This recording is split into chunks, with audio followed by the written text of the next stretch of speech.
ಆತ್ಮೀಯ ಬಂಧುಗಳೇ, ಶ್ರೀಮದ್ ಭಾಗವತಂ ಸ್ಕಂದ 3 ಭಾಗ 1 ಅಧ್ಯಾಯ 14 ಸಂಧ್ಯಾ ಸಮಯದಲ್ಲಿ ದ್ವಿತೀಯ ಗರ್ಭಧಾರಣೆ. ಇದರಿಂದ ಇವತ್ತು 25ನೇ ಶ್ಲೋಕವನ್ನು ತಿಳ್ಕೊಳ್ಳೋಣ. ಶ್ಲೋಕ 25.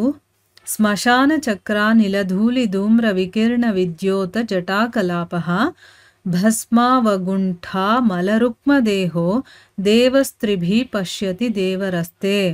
ಅನುವಾದ: ಶಿವನ ದೇಹವು ಕೆಂಪಗಿದ್ದು ನಿಷ್ಕಳಂಕವಾಗಿದ್ದರೂ ಆತ ಭಸ್ಮಲೇಪಿತನಾಗಿದ್ದಾನೆ. ಉರಿವ ರುದ್ರಭೂಮಿಯಲ್ಲಿನ ಸುಂಟರ ಗಾಳಿಯ ಧೂಳಿನಿಂದಾಗಿ ಆತನ ಜಟೆ ಮಲಿನವಾಗಿದೆ. ಶಿವನು ನಿನ್ನ ಪತಿಯ ತಮ್ಮ ಹಾಗೂ ಆತ 3 ಕಣ್ಣುಗಳಿಂದ ನೋಡುತ್ತಾನೆ. ಇದು ಶ್ಲೋಕ ಮತ್ತು ಅದರ ಅನುವಾದ. ಈಗ ಭಾವಾರ್ಥದ ಮೂಲಕ ನಾವು ಇದರ ಅರ್ಥವನ್ನು ತಿಳ್ಕೊಳ್ಳೋದಕ್ಕೆ ಪ್ರಯತ್ನ ಮಾಡೋಣ. ಹೋದ ಭಾಗದಲ್ಲಿ ನಾವೇನು ತಿಳ್ಕೊಂಡ್ವಿ? ಭೂತರಾಜನಾದಂತಹ ಶಿವ ತಮ್ಮ ಕಲ್ಯಾಣಕ್ಕೋಸ್ಕರ ಆತನನ್ನು ಸುತ್ತುವರೆದಿರ್ತಾರಲ್ಲ, ಆ ಭೂತಗಳ ಜೊತೆ ತನ್ನ ವಾಹನ ಬಸವನ ಮೇಲೆ ಕೂತ್ಕೊಂಡು ಈ ಹೊತ್ತಿನಲ್ಲಿ ಸಂಚಾರ ಮಾಡ್ತಾ ಇರ್ತಾನೆ ಅಂತನ್ಬಿಟ್ಟು ಕಶ್ಯಪ ಮಹರ್ಷಿಗಳು ತಮ್ಮ ಹೆಂಡತಿಗೆ ಹೇಳಿದ್ರು. ಈಗ ಮುಂದುವರೆದು ಹೇಳ್ತಾರೆ, ಶಿವನ ದೇಹ ಕೆಂಪಗಿದ್ದು ನಿಷ್ಕಳಂಕವಾಗಿದ್ರೂ ಕೂಡ ಅಂತಂದ್ರೆ ಏನು? ಆ ಶರೀರ ಹೇಗಿರುತ್ತೆ, ಶಿವನ ಶರೀರ ಹೇಗಿರುತ್ತೆ ಅಂತ ಹೇಳ್ತಾ ಇದ್ದಾರೆ. ಮತ್ತು ಯಾವುದೇ ಕಳಂಕ ಇಲ್ಲದೆ ಇದ್ರೂ ಕೂಡ ಅವನು ಭಸ್ಮಲೇಪಿತನಾಗಿದ್ದಾನೆ, ಭಸ್ಮವನ್ನು ಧರಿಸಿದ್ದಾನೆ. ಆಮೇಲೆ ಉರಿವಂತಹ ರುದ್ರಭೂಮಿ ಇರುತ್ತಲ್ಲ, ಅಂದರೆ ಸ್ಮಶಾನ ಇರುತ್ತಲ್ಲ, ಅಲ್ಲಿ ಶವಗಳನ್ನೆಲ್ಲ ಸುಡ್ತಾರಲ್ವ, ಆ ರುದ್ರಭೂಮಿಯಲ್ಲಿರುವಂಥ ಸುಂಟರ ಗಾಳಿಯ ಧೂಳಿನಿಂದ, ಅಂದರೆ ಏನು, ಆ ಶವಗಳು ಸುಟ್ಟಿ ಬೂದಿ ಆಗಿರುತ್ತೆ ನೋಡಿ, ಆ ಧೂಳು ಇರುತ್ತಲ್ಲ, ಈಗ ಸುಂಟರ ಗಾಳಿ ಬಂದಾಗ ಅದು ಹಾರುತ್ತೆ, ಆ ಧೂಳಿನಿಂದ ಅವನ ಜಟೆಯೆಲ್ಲ ಕೊಳಕಾಗಿರತ್ತೆ. ಶಿವನು ನಿನ್ನ ಪತಿಯ ತಮ್ಮ ಅಂತಂದ್ರೆ ಇಲ್ಲಿ ನನ್ನ ತಮ್ಮ ಅಂತ ಅಂದ್ಬಿಟ್ಟು ಹೇಳ್ತಾ ಇದ್ದಾರೆ. ಅದು ಹೇಗೆ ತಮ್ಮ ಅನ್ನೋದನ್ನ ಗುರುಗಳು ಎಕ್ಸ್ಪ್ಲೇನ್ ಮಾಡ್ತಾರೆ, ಆಗ ತಿಳ್ಕೊಳ್ಳೋಣ. ಆಮೇಲೆ ಅವನು 3 ಕಣ್ಣುಗಳಿಂದ ನೋಡ್ತಾನೆ. ಈಗ ಎಲ್ಲರಿಗೂ 2 ಕಣ್ಣಿದ್ರೆ ಶಿವನಿಗೆ 3 ಕಣ್ಣಿದೆ ಅಲ್ವಾ. ಸೊ 3 ಕಣ್ಣುಗಳಿಂದ ನೋಡ್ತಾನೆ. ಅಂದರೆ ನಾವು ಯಾರಿಗೂ ಗೊತ್ತಾಗಲ್ಲ, ಎಲ್ಲೋ ಒಂದು ಕಡೆ ಮರೆಯಲ್ಲಿ ಹೋಗಿ ಕೆಲಸ ಮಾಡ್ಬೋದು ಅಂತ ಅನ್ಕೋಬೋದು ತನ್ನ ಹೆಂಡತಿ ಅಂತ ಅಂದ್ಬಿಟ್ಟು ಇಲ್ಲಿ ಹೇಳ್ತಾ ಇದ್ದಾನೆ. ಶಿವನಿಗೆ 3 ಕಣ್ಣುಗಳಿದೆ, ಅವನು ಎಲ್ಲವನ್ನೂ ನೋಡಬಲ್ಲ ಅಂತ ಅರ್ಥ ಆಯ್ತಾ. ಅದಕ್ಕೋಸ್ಕರ ಈ ಒಂದು ಸಮಯದಲ್ಲಿ ಈ ಕೆಲಸ ಮಾಡೋದು ಬೇಡ ಅಂತ ಅಂದ್ಬಿಟ್ಟು ಹೇಳ್ತಾ ಇದ್ದಾರೆ. ಈಗ ಭಾವಾರ್ಥದಲ್ಲಿ ಗುರುಗಳು ಇದ್ರ ಬಗ್ಗೆ ಏನು ಹೇಳಿದ್ದಾರೆ ಅಂತ ತಿಳ್ಕೊಳ್ಳೋಣ. ಶಿವನು ಸಾಮಾನ್ಯ ಜೀವಿಯಲ್ಲ, ಹಾಗೆಯೇ ಆತ ವಿಷ್ಣುವಿನ ಅಥವಾ ದೇವೋತ್ತಮ ಪರಮಪುರುಷನ ಶ್ರೇಣಿಗೂ ಸೇರಿದವನಲ್ಲ. ಬ್ರಹ್ಮನ ಹಂತದವರೆಗಿನ ಯಾವುದೇ ಜೀವಿಗಿಂತ ಆತ ಬಲಶಾಲಿ, ಆದರೂ ಆತ ವಿಷ್ಣುವಿನ ಸರಿಸಮನಲ್ಲ.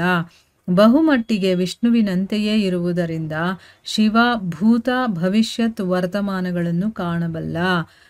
ನೋಡಿ ಇಲ್ಲಿ ಏನು ಹೇಳ್ತಾ ಇದ್ದಾರೆ, ನಾವೆಲ್ಲ ಸಾಮಾನ್ಯ ಜೀವಿಗಳು ಬ್ರಹ್ಮನವರೆಗೂ ಕೂಡ, ಆದರೆ ಶಿವ ಸಾಮಾನ್ಯ ಜೀವಿನೂ ಅಲ್ಲ, ಮತ್ತು ವಿಷ್ಣು ಅಂದರೆ ಭಗವಂತ ದೇವೋತ್ತಮ ಪರಮಪುರುಷ ಇದನ್ನಲ್ಲ, ಅವನ ಶ್ರೇಣಿಗೂ ಸೇರಿದವನಲ್ಲ.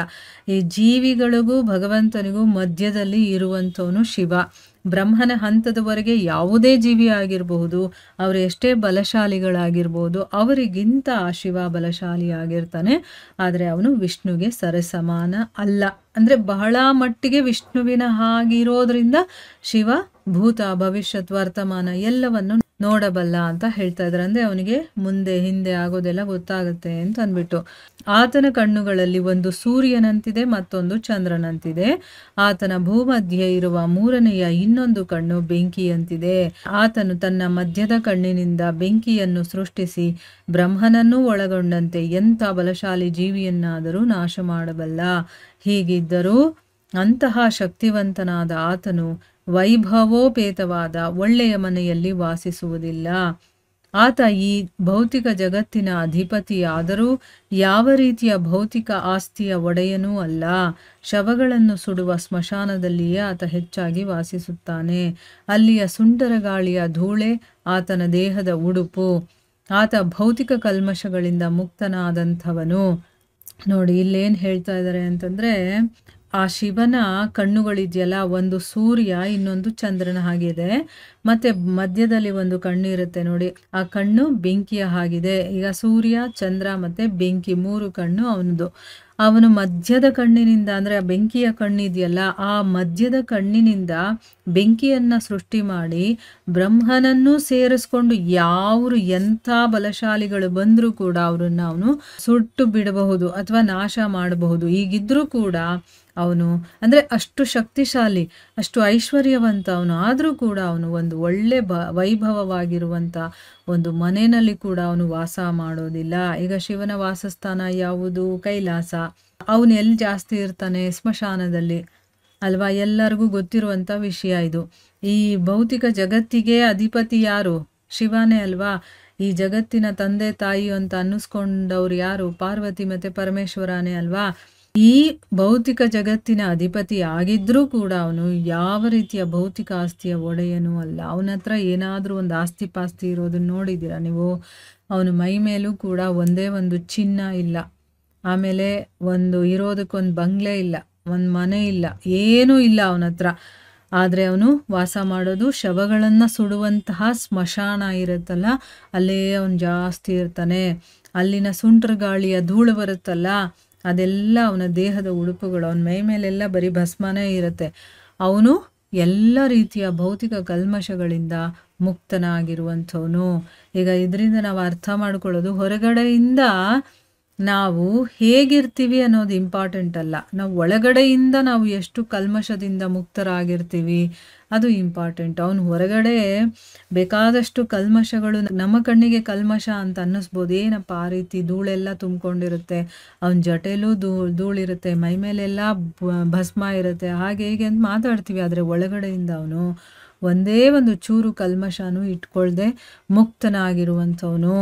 ದಿತಿಯ ಕಿರಿಯ ಸೋದರಿಯನ್ನ ಶಿವನಿಗೆ ವಿವಾಹ ಮಾಡಿಕೊಟ್ಟಿರುವುದರಿಂದ ಕಶ್ಯಪರು ಆತನನ್ನು ತನ್ನ ತಮ್ಮನನ್ನಾಗಿ ಭಾವಿಸಿದ್ದರು. ತಂಗಿಯ ಗಂಡನನ್ನು ತಮ್ಮನೆಂದೇ ಭಾವಿಸಲಾಗಿದೆ. ಈ ಸಾಮಾಜಿಕ ಸಂಬಂಧದಿಂದಾಗಿ ಶಿವ ಕಶ್ಯಪರ ಕಿರಿಯ ತಮ್ಮನಾಗಿದ್ದನು. ತಮ್ಮ ಲೈಂಗಿಕ ಸಂಭೋಗವನ್ನು ಶಿವನು ನೋಡಬಹುದಾದ್ದರಿಂದ ಆ ಸಮಯವು ಪ್ರಶಸ್ತವಲ್ಲವೆಂದು ಕಶ್ಯಪರು ತಮ್ಮ ಹೆಂಡತಿಯನ್ನು ಎಚ್ಚರಿಸಿದರು. ಅಂದರೆ ಇಲ್ಲಿ ತಮಗೂ ಮತ್ತೆ ಶಿವನಿಗೂ ಏನು ಸಂಬಂಧ ಇದೆ ಅನ್ನೋದನ್ನ ಇಲ್ಲಿ ಹೇಳ್ತಾ ಇದ್ದಾರೆ. ಇಲ್ಲಿ ನನ್ನ ತಮ್ಮ ಅಂತ ಹೇಳಿದಾರಲ್ಲ, ನಿನ್ನ ಪತಿಯ ತಮ್ಮ ಅಂತ ಹೇಳಿದ್ರೆ ಇಲ್ಲಿ ಕಶ್ಯಪರ ತಮ್ಮ ಅಂತ ಆಗುತ್ತೆ. ಯಾಕೆ ಹೇಳಿದ್ದಾರೆ ಅಂತಂದ್ರೆ, ದಿತಿ ಬಂದು ಕಶ್ಯಪನ ಹೆಂಡತಿ, ಇವಳ ಚಿಕ್ಕ ತಂಗಿ ಯಾರು? ಸತಿ. ಅವಳನ್ನ ಕೊಟ್ಟು ಮದುವೆ ಮಾಡಿರ್ತಾರೆ ಶಿವನಿಗೆ. ಅದಕ್ಕೋಸ್ಕರ ಕಶ್ಯಪರು ತಮ್ಮ ಆಗ್ಬೇಕಲ್ವಾ, ಅಂದ್ರೆ ಅಕ್ಕ ತಂಗಿಯರ ಗಂಡಂದ್ರು ಒಬ್ರಿಗೊಬ್ರು ಅಣ್ಣ ತಮ್ಮಂದ್ರು ಅಂತ ಆ ಸಂಬಂಧದಲ್ಲಿ ಹೇಳ್ತಾರೆ. ಸೊ ಇಲ್ಲಿ ಕಶ್ಯಪರು ಅವನನ್ನ ತನ್ನ ತಮ್ಮ ಅಂತಾನೆ ಭಾವಿಸಿದ್ರು, ತಂಗಿಯ ಗಂಡನನ್ನ ತಮ್ಮ ಅಂತಾನೆ ಕರೀತಾರೆ.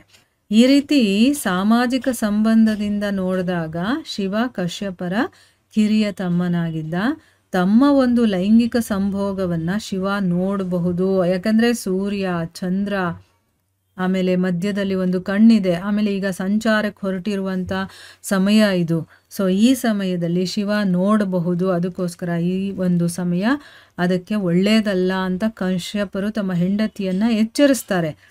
ಖಾಸಗಿಯಾದ ರಹಸ್ಯ ಸ್ಥಳದಲ್ಲಿ ಲೈಂಗಿಕ ಸುಖ ಸಂತೋಷ ಪಡೆಯಬಹುದಲ್ಲ ಎಂದು ದಿತಿ ವಾದಿಸಬಹುದಾದರೂ ಶಿವನಿಗೆ ಸೂರ್ಯ, ಚಂದ್ರ ಮತ್ತು ಅಗ್ನಿ ಎಂದು ಕರೆಯಲ್ಪಡುವ 3 ಕಣ್ಣುಗಳಿರುವುದರಿಂದ ವಿಷ್ಣುವಿನಿಂದ ಹೇಗೆ ತಪ್ಪಿಸಿಕೊಳ್ಳಲಾಗುವುದಿಲ್ಲವೋ ಹಾಗೆಯೇ ಶಿವನ ಕಣ್ಣುಗಳಿಂದ ತಪ್ಪಿಸಿಕೊಳ್ಳುವುದು ಕಷ್ಟವೆಂದು ಕಶ್ಯಪರು ತಮ್ಮ ಹೆಂಡತಿಗೆ ಜ್ಞಾಪಿಸಿದರು.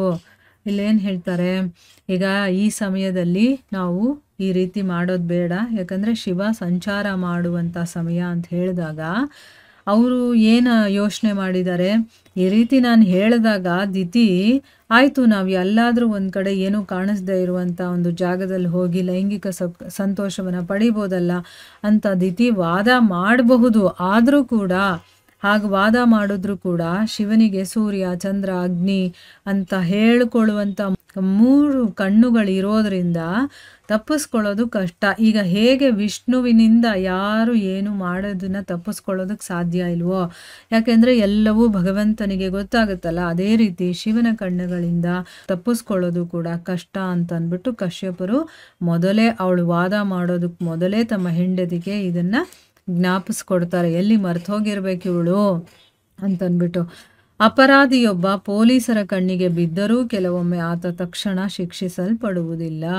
ಪೊಲೀಸರು ಆತನನ್ನು ಬಂಧಿಸಲು ಸರಿಯಾದ ಸಮಯಕ್ಕೆ ಕಾಯುತ್ತಾರೆ. ಅಂದರೆ ಇಲ್ಲಿ ಎಕ್ಸಾಂಪಲ್ ಕೊಟ್ಟು ಹೇಳ್ತಾ ಇದ್ದಾರೆ, ಒಬ್ಬ ಅಪರಾಧಿ ನಾನು ಮಾಡ್ತಾ ಇರೋದು ಯಾರಿಗೂ ಗೊತ್ತಾಗಲ್ಲ ಬಿಡು ಅಂತಂದ್ಬಿಟ್ಟು ಅವನು ಏನೋ ಒಂದು ತಪ್ಪು ಮಾಡ್ತಾನೆ. ಆದರೆ ಕೆಲವೊಂದು ಸರಿ ಏನಾಗುತ್ತೆ, ಪೊಲೀಸರ ಕಣ್ಣಿಗದು ಬಿದ್ದರೂ ಕೂಡ ಕೆಲವೊಂದು ಸರಿ ಅವನಿಗೆ ತಕ್ಷಣ ಶಿಕ್ಷೆಯನ್ನು ಕೊಡೋದಿಲ್ಲ.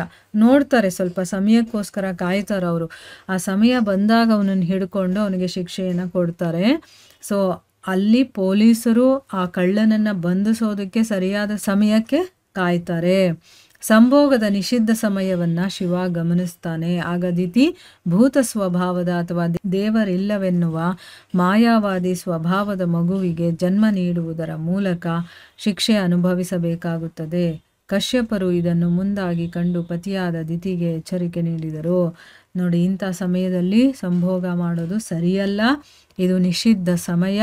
ಆಮೇಲೆ ಶಿವನಿಂದ ಯಾವುದೂ ಮುಚ್ಚಿಡೋದಕ್ಕೆ ಸಾಧ್ಯ ಇಲ್ಲ. ನಾವು ಎಲ್ಲೇ ಹೋಗಿ ಏನೇ ಕೆಲಸ ಮಾಡಿದ್ರೂ ಕೂಡ ಅದೆಲ್ಲ ಅವನಿಗೆ ಗೊತ್ತಾಗುತ್ತೆ. ಯಾಕಂದರೆ ಅವನು ಭೂತ ಭವಿಷ್ಯತ್ತು ವರ್ತಮಾನವನ್ನು ನೋಡುವಂಥವನು.